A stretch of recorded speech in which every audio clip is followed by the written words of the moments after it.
আপনি কি জানেন বোন সার্জারি কিভাবে করা হয়? আজ আমরা পৃথিবীর সবচাইতে রেয়ারেস্ট কিছু সার্জারির অ্যানিমেশন ভিডিও দেখতে চলেছি।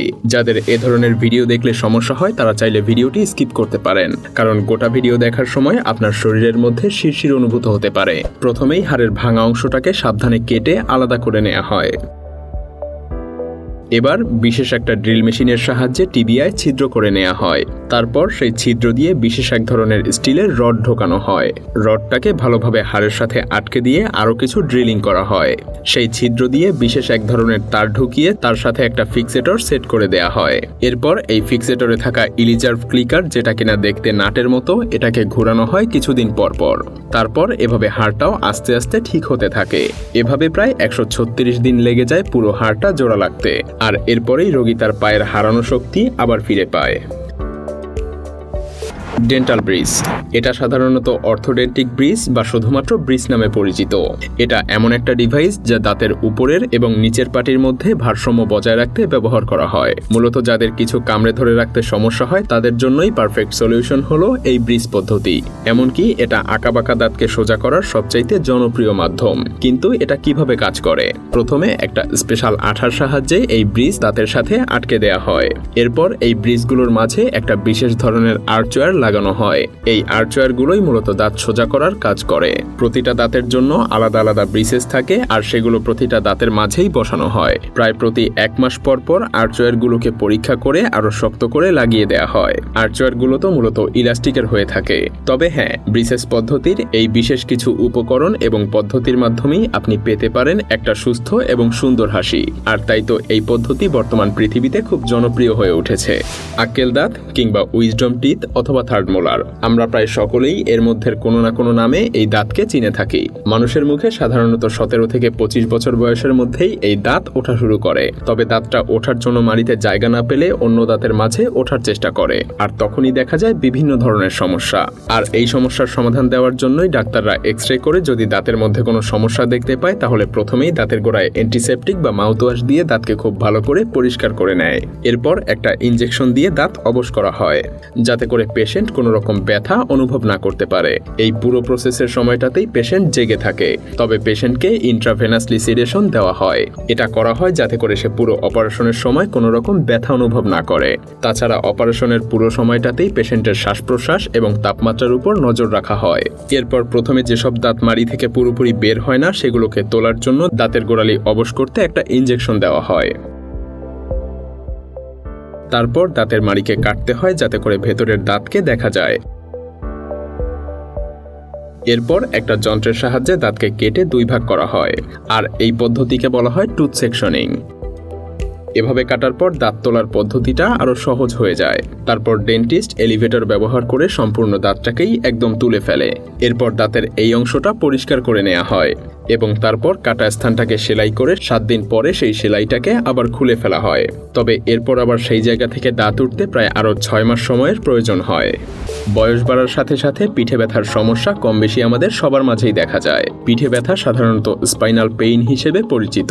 স্পাইনাল পেইন বিভিন্ন কারণে হতে পারে, আর এই ব্যথা যখন চরম মাত্রায় পৌঁছায় তখন ডিস্ক রিপ্লেসমেন্টের প্রয়োজন পড়ে, যা মেরুদণ্ডের লোড বহন করে এবং হাঁটাচলা করতে সাহায্য করে। এটা বেশ জটিল একটা প্রক্রিয়া। তবে জটিল হলেও এই পদ্ধতিটা শুরু হয়েছিল 1995 সালে। প্রায় 30 বছর ধরে চলা এই পদ্ধতিটি ব্যবহার করে অসংখ্য রোগীকে মারাত্মক এই রোগ থেকে মুক্তি দেওয়া সম্ভব হচ্ছে।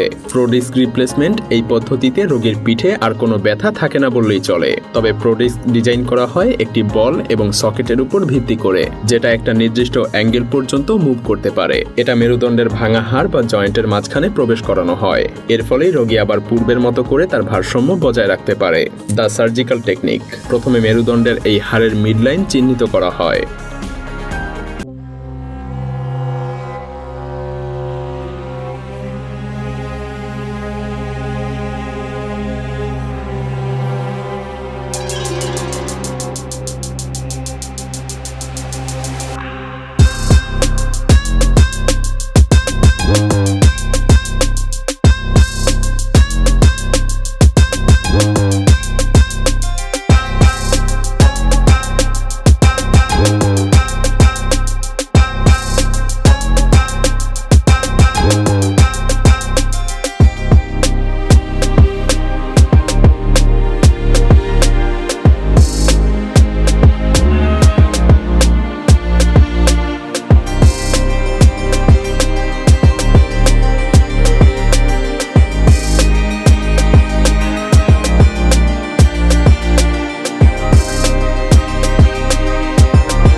বসানো হয়, যেটাকে পেলভিসের মাঝে বসানো শেলে ফিক্স করে দেয়া হয়, কারণ এতে ফিমারটা খুব সহজেই মুভ করতে পারে।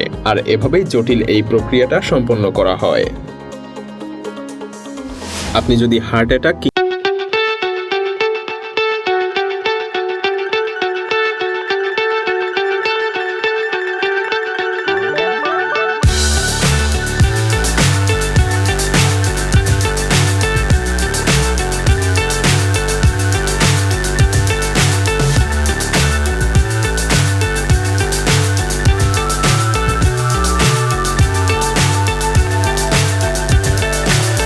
so high I'm hypnotized.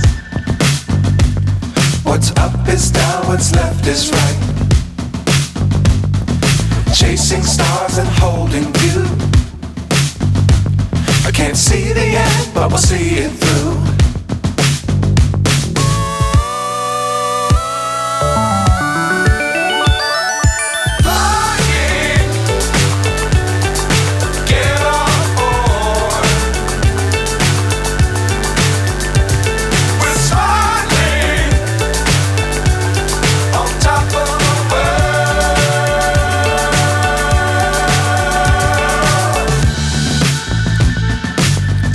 Times don't fly too high.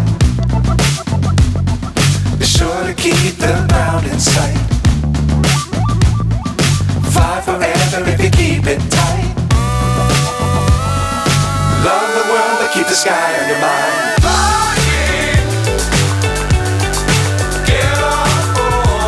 অনেক বড় একটা সমস্যা, কারণ হাতে